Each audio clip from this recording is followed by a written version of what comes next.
Welcome to all of you. मैं राजकुमार आपको भूगोल पढ़ा रहा हूँ। आज हम जानेंगे अध्याय 3 पढ़ेंगे आज कक्षा का। इसका नाम है पृथ्वी की गतियाँ। ठीक है, देखिए एक जो हमारी पृथ्वी अपने अक्ष पे दो प्रकार से गति करती है पृथ्वी, एक अपने अक्ष पे और दूसरा सूर्य के चारों ओर जो चक्कर लगाती है।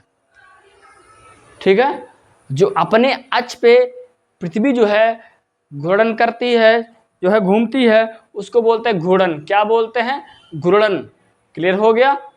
भूलना नहीं, जो अपने अक्ष पे चक्कर लगाती है उसको बोलते हैं घूर्णन।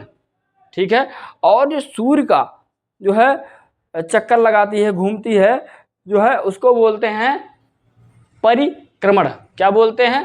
परिक्रमण। ठीक है, क्लियर हो गया?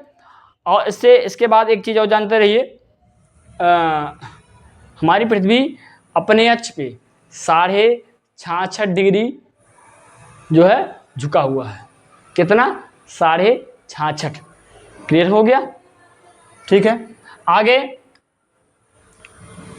हाँ, तो इसी के साथ ही हम ये बताएंगे, जो है आपको पता है हमारी पृथ्वी जो है सूर्य का चक्कर जो है 365 दिन में पूरा कर लेती है, लेकिन उसमें से जब 6 घंटा बचता है, 365 दिन और 6 घंटे हमारा जो है पृथ्वी चक्कर लगाती है, तो जो है जो 6 घंटा बचता है प्रत्येक 4 वर्ष मिलाकर जो है एक दिन बन जाता है। ठीक है, तो हमारी जोड़ते हैं अपनी सुविधा के लिए, तो हो जाएगा 366 दिन।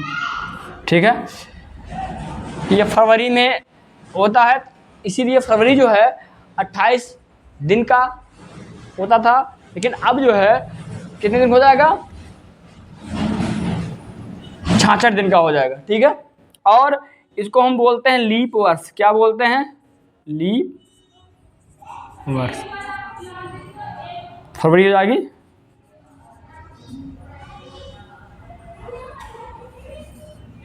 लीप वर्ष। ठीक है, यदि किसी छात्र का जन्म दिवस 29 फरवरी को हुआ है तो उसका जन्म दिवस फिर 4 साल बाद ही आएगा। ठीक है, अब इसके बाद हम आगे जानेंगे, जो हमारा सूर्य जो पृथ्वी जो है, जो सूर्य का चारों ओर जो है चक्कर लगाता है, इससे क्या क्या घटनाएं घटित होती हैं। ठीक है, क्या क्या होता है? देखिए, आपको पता है पूरे हमारे सोलर सिस्टम में, सौर परिवार में सबसे प्रमुख जो है ऊर्जा का स्रोत यही है, सूर्य। ठीक है, यही मुख्य ऊर्जा का स्रोत है हमारी पृथ्वी के लिए भी, यही सबसे प्रमुख ऊर्जा का स्रोत है, मुख्य यही है। ठीक है, सूर्य। सबसे पहले हम जानेंगे उत्तरी अयनांत। अयनांत ये क्या होता है? उत्तरी अयनांत सबसे पहले जानिए 21 जून को होता है। कब होता है? 21 जून को। क्लियर हो गया?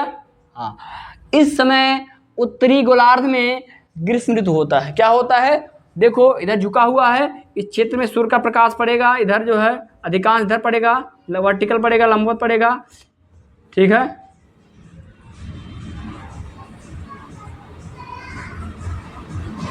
ऐसे देखेंगे ना, उत्तरी ध्रुव उत्तर की ओर ज्यादा प्रकाश पड़ रहा है, इसीलिए इस समय हमारा जो है 21 जून को जो है लंबवत चमकता है। कहाँ पर? कर्क रेखा पर सूर्य जो है कर्क रेखा पर चमकता है, उसे बोलता है उत्तरी अयनांत। इस समय इस क्षेत्र में जो है उत्तरी गोलार्ध में दिन कैसा होता है? दिन लंबी होती है, रातें छोटी होती हैं। क्लियर हो गया?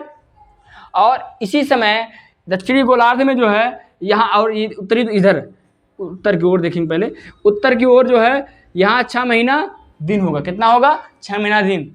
ठीक है, और जब यहाँ पे दिन हो रहा है तो यहाँ पर क्या होगा? रात हो रहा होगा। क्लियर हो गया?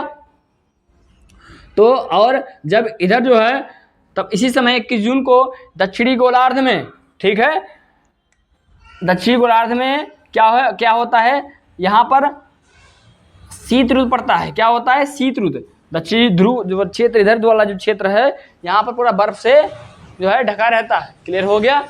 इसीलिए आप एक पढ़े होंगे ध्रुवों पर 6 महीना दिन और 6 महीना रात होता है।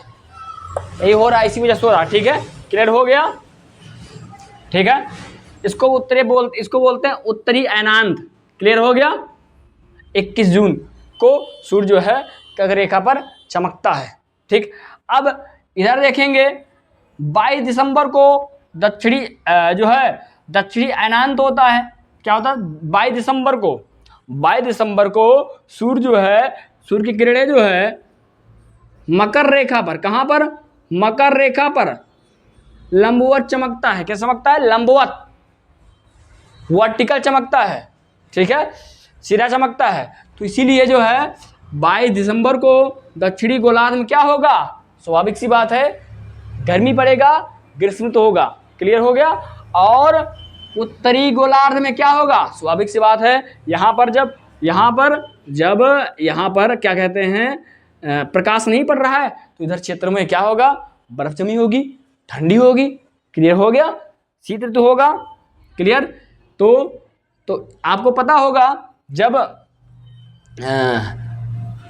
इतना पता हो गया, आपको पता है ना, जब ये होता है 21 जून को चमकता है कर्क रेखा पर, ठीक है, तब बसंत ऋतु का प्रारंभ हो जाता है। क्या होता है?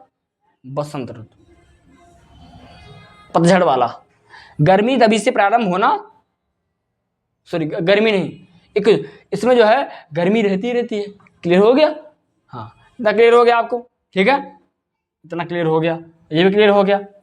और दूसरी बात हम जानते हैं 21 मार्च और 23 सितंबर। हाँ, ये वाली बात, 21 मार्च और 23 सितंबर को जो है, 21 मार्च को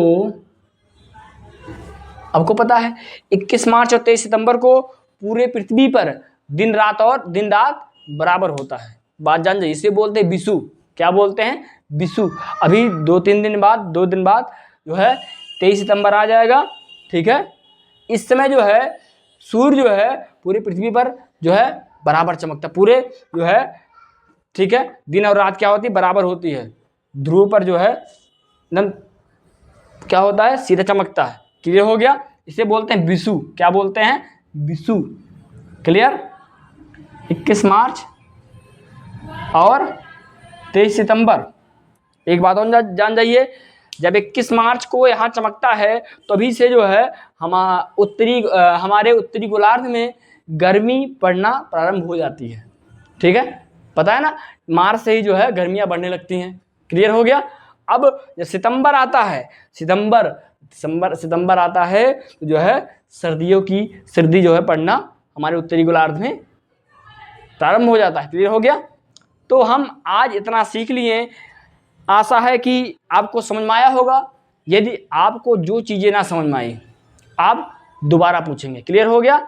जो हमने पॉइंट बताया है उसको आप अच्छी तरीके से तैयार कर लीजिए, कोई समस्या नहीं होगी। यदि कोई समस्या होगी तो आप कमेंट में पूछेंगे। ठीक है, ये बहुत महत्वपूर्ण है। ठीक है, जो ऋतु परिवर्तन होता है ये पृथ्वी के अपने अक्ष पे झुका होना और जो है चक्कर लगाने से, सूर्य के चारों ओर जो है परिक्रमा करने से ऋतु परिवर्तन होता है। जैसे होता ना, गर्मी आती है, बरसात आता है जो है, और शरद आता है, सर्दी आती है, ठंडी आती है, आता है ना। क्लियर हो गया। इसी वजह से किस वजह से होती है?